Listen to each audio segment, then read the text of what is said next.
আসসালামু আলাইকুম। আমি মাহবুব রহমান, উপসহকারী কৃষি অফিসার, সদর উপজেলা, কিশোরগঞ্জ। আজ আপনাদের সামনে আমার আধুনিক চাষাবাদ কলা কৌশল নিয়ে কথা বলবো আপনাদের সামনে। কৃষিতে আধুনিক প্রযুক্তির ব্যবহার। এক হচ্ছে মালচিং পদ্ধতি, ব্যাট পদ্ধতি। আর হচ্ছে বন বেগুনের সাথে গ্রাফটিং টমেটো চাষাবাদ। আপনারা দেখতে পাচ্ছেন যে মোটামুটি আশানুরূপ ফলন এসেছে গাছে।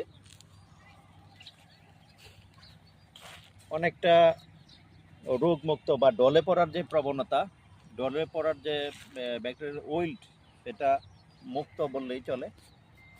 যখন আমরা গ্রাফটিংটা করি, এখানে দেখাও, এই যে দেখতে পাচ্ছেন এখানে গ্রাফটিং এর এই অংশটা হচ্ছে বন বেগুন আর এই অংশটা টমেটো।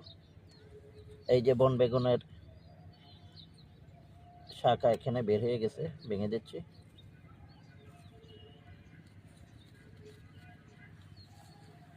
তো যখন বন বেগুনের সাথে গ্রাফটিং করা হয়,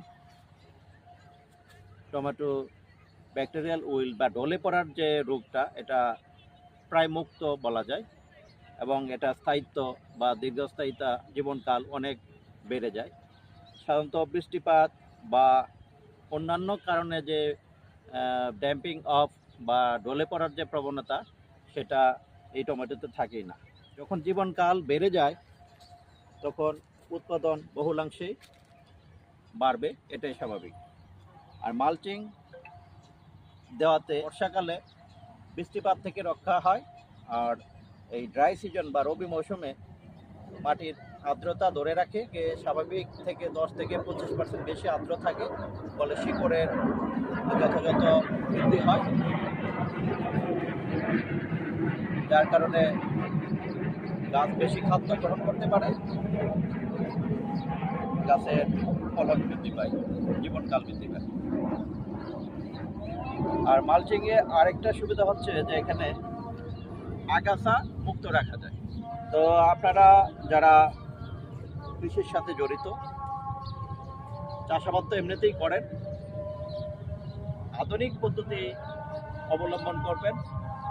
এতে শ্রম, অর্থ, সময় সব কিছুই বাঁচবে, এবং লাভের যে হার, সেটা বহুলাংশে বৃদ্ধি পাবে। কৃষিটা একটা লাভজনক দিকে যাবে। সবাইকে আধুনিক প্রযুক্তি গ্রহণ করার জন্য আহ্বান জানাচ্ছি। ধন্যবাদ সকলকে।